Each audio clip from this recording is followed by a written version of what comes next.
Hi. Okay, we're not professional actors, so take it easy, Alex. Okay, we're going to role play 4 scenes on how to begin a conversation with your child. The scenes are going to be short. They're going to demonstrate like a typical teenage response to having a conversation and how a parent could potentially reply. For those of you who have seen the film Inside Out, it talks about emotions and it kind of conveys the emotions that are going on inside the character's head. That's the format we're going to be using. The scene is going to cut and move in and out of the thoughts and emotions of the characters. So I'm going to be the VO, like the voiceover, so I'm essentially going to be, when Maishi over here is acting as the teen, I'm going to be conveying what's inside his head, and then he's going to actually speak what his line. So don't get confused again, I'm the VO, I'm the narrator. Nothing I say is actually being spoken in any part of the conversation. And then at the end, after Rabbi Felt has said his final piece as the parent, at the end of each scene, I'm going to say the reasons why he said what he said. Okay, so now we're going to get started. So this is scene 1.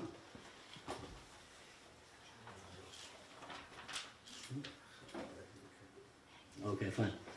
All right, this is scene 1. We're going to encounter Chaim, not his real name, who, because of something he may have done that he shouldn't have, responds to his parents' request negatively. Okay. Hey, Chaim, how's it going? I have something important I want to talk to you about. Do you have a few minutes? Oh boy, is this going to be about me coming home late last night? What is it now?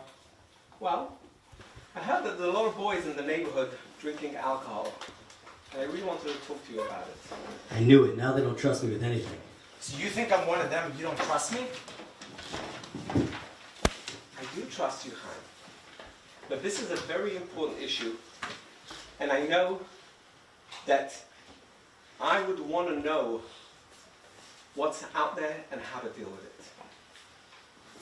Okay, in this case, the parent is letting him know that he does trust him, and he's showing him that he's not suspicious, and he's only doing this to help him and not to attack him in any way. End of scene 1, a brand new actor here with his hood over his head. In this scene, we're going to meet Yankee as he navigates adolescence. A typical feature of adolescence is the need for teens to assert their autonomy and their independence. Okay. Hey, Yankee, how's it going? I have something important to talk to you about. Do you have a few minutes? I wonder what great idea picked up at that Madraigos informative evening. Yeah?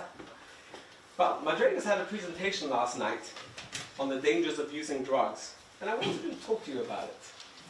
This is just another way of keeping me under their control. Sure you want to talk to me. All that's going to happen is you're going to tell me that you don't want me to go out with my friends. Forget it. Yankee, the conversation isn't going to be about setting any new rules. It's about open communication. I'm going to be listening, and I want us to be able to have an open dialogue. Okay, so in this conversation, we see that it's a good thing that the parent went to that Madraigos presentation on that night. I didn't write the script, so... He learned that this type of conversation needs to be an open conversation and that it begins with active listening. That's the end of scene 2. Okay, in scene 3, we're going to see the challenge parents face when their child's perception of a talk with them is that it's only a one-way conversation. Hey, Avi. I see you're playing with your phone. I have something I wanted to talk to you about. Let me know when you have a few minutes. I really want to continue playing Fortnite, so this had better be good. Okay, what do you want to talk about? Well, I heard that there are a lot of boys in the neighborhood vaping, so I wanted to talk to you about that. Oh boy, this is not going to be good. Like I need another lecture about what I should or shouldn't be doing. I know what's going to happen. You're going to lecture me like you always do. And if I try to argue, you'll just interrupt me.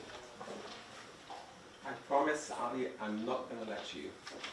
All I want to do is to talk to you about the dangers of vaping. Okay, so we see from here, when children have a perception that parents don't listen to them, it's critical that you assure them that you do want to hear what they have to say, and that you're going to respect their opinion. That's the end of scene 3. And finally, in scene 4, another common scenario is when children feel they know more than their parents. So in this scene, we're going to meet Yoni, who listens to a popular podcast and follows teen bloggers to get all his info. Hey, Yoni, how's it going? I have something important to talk to you about. Do you have a few minutes? I really like those LeBron James sneakers. I wonder how much they cost. Maybe I can get my dad to buy them for me. Sure. Well, I keep on hearing about binge drinking, teenagers just chugging drinks. I wanted to talk to you about it. I've heard all about not drinking in school, and I've read all about it on my blog. I know this already. That's okay. You don't need to worry. I've heard all about it. You know, maybe you're right, but it would make me feel much better if we discussed it. Some teens don't want to talk because they believe they already know everything there is to know about a topic. Unfortunately, their sources may also provide information that may not be compatible necessarily with our hashkafa. Hearing these topics from parents also makes it more likely they will come back to them when they have questions. The importance of parental involvement in these subjects may sometimes require parents to call in a favor, as we saw in this conversation. Okay, thank you very much. Thank you. Okay. So, what we've seen is, what we've so far covered is the importance of having the conversation, the importance of starting that conversation, and sometimes when teenagers don't answer the way you want them to answer, sometimes we have to do things to make sure that we have that conversation. But now that we're having that conversation, so what do we want to give over to our child? So the one idea that seems to come up again and again, and there's numerous studies that back this up, is that the perception of a child, the perception the child has of the risk of using substances is what's going to determine whether they're going to try and use it. That means that if a child thinks, what's the big deal? All my friends are smoking weed. They're okay. They're doing well at school. Their grades are good. If that's their perception, then most likely when they're going to have that opportunity, when a friend offers them the choice, the chance of having some, they're going to probably take it, especially if there's a lot of peer pressure. If they understand that the risk is high, if that's their perception, again, it's not enough just to tell them, they need to know that. If that's their perception, then we stand a much better chance of making sure that they won't actually try. So, we're sitting down to have this discussion. We need to convey that information.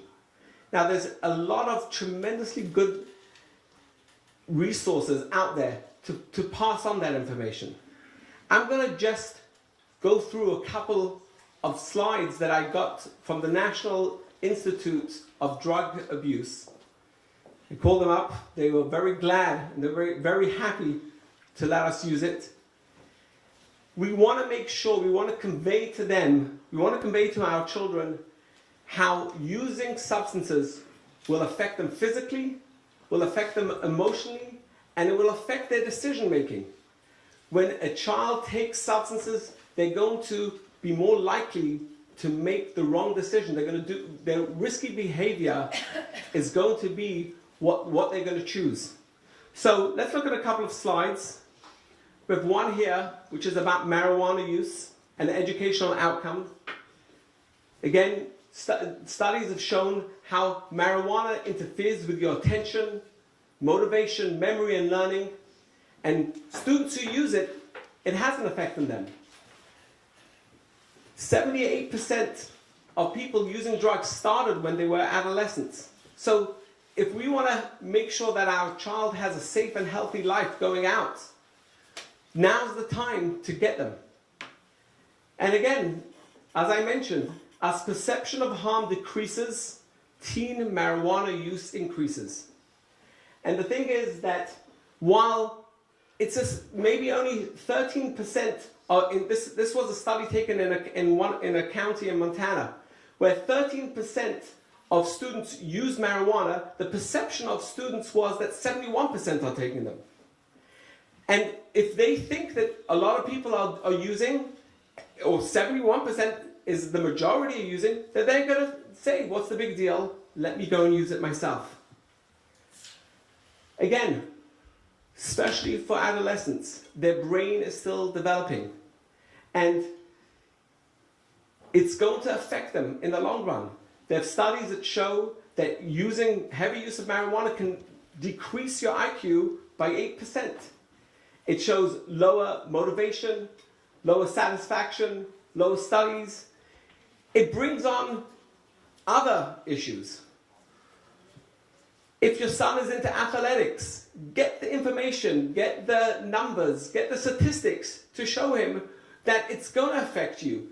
Drinking alcohol is going to affect you, whether it's going to affect your performance, or whether it's going to affect how you deal with injury, whether it's going to affect your long-term sustainability with your athletics. It is going to affect you. Smoking, vaping, these things have an effect on our child. And for them, they care about their physical abilities. They care about their academic ability. They need to understand that what they're doing is going to have an effect, an immediate effect, as well as a long-term effect. Alcohol. Drinking a lot of alcohol can lead to a lot of other mental health issues. So get that information, and there's plenty of that information out there, and it's very easy to get out, very easy to get that information. But that's the information that you want to convey to your child. You want to make sure that they understand that it's a risk. They understand how harmful it is. And it's not just enough to show them a movie or to show them or just to tell them. They're going to deflect it. They're going to think, that's somebody else. It's until the child themselves understands that if I take these things, it's going to affect my performance, my academics, my physical ability. That's when you know that hopefully they're protected and that they won't go down that road. We're going to move a little quickly because I want to get some questions and answers here. I'm just going to kind of paraphrase the rest of what I wanted to show, and just to let you know that one of the most difficult things for a child, and I had somebody in my office yesterday, and he was telling me how his father did have a conversation with him. Again, the focus was on other things. Now, every generation has, or it's not just every generation, every few years, there's a different focus. As we heard from the commissioner, it was opioids, it's going to be cocaine. So we need to kind of find out what's out there. Juuling wasn't out there 2 or 3 years ago. No one heard of juuling. Some people don't even know today what a Juul is. What is it? Okay, it's a device that heats up a liquid and blows out vapor. The problem is with a liquid. The liquid can be harmful. It could contain nicotine. We heard from the commissioner how THC can be put into it. But even without any of that, it has again, they don't have long-term results from any long-term studies because it's relatively new. But clearly, it's going to be a gateway to trying something else. So it's not okay. You can't be okay with your child using a Juul. And the most difficult thing that your child is going to have to deal with is peer pressure. Is when his friends ask him, when his friends tell him, hey, what's the big deal? You deserve to enjoy yourself. Let's have some fun. How do we help him? The way to help him, the simplest way, and again, it's a whole topic on its own. The simplest way is to sit down with him and talk to him and go through role play with him, as we saw. Role play with him how to answer, what to say. Because at the moment, they're not going to be able to know what to say and they're going to be pressured to do it. But if you help them, you tell them, just say, I'm not into that type of thing. Or, you know what? I make an excuse. I need to get home. Go through with them some answers, some lines that they could use when they're approached, because they're going to be approached.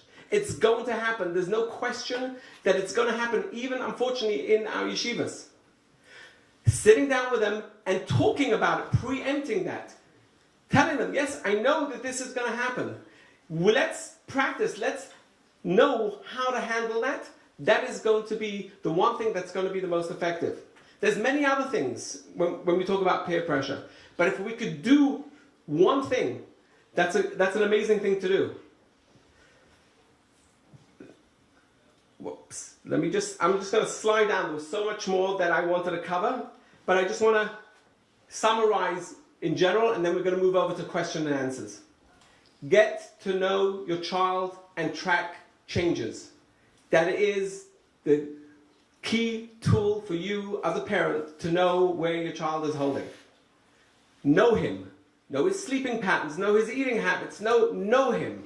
Know or her. Know your child. And then track changes. Because changes happen very subtly. Track it. Wait a couple of weeks and then go back and see if there's any changes. Make sure that your child knows you care about and love them. Not just enough that we know that we love our child. Make sure that they know that we care and love them. Have the conversation now. Don't wait. Keep the conversation respectful. You want them to be a partner with you in this. And make sure that your child understands the risks. If you can just take those ideas, Mi'etz Hashem, hopefully we won't have to get that phone call or hear things about our child that we don't want to. Okay.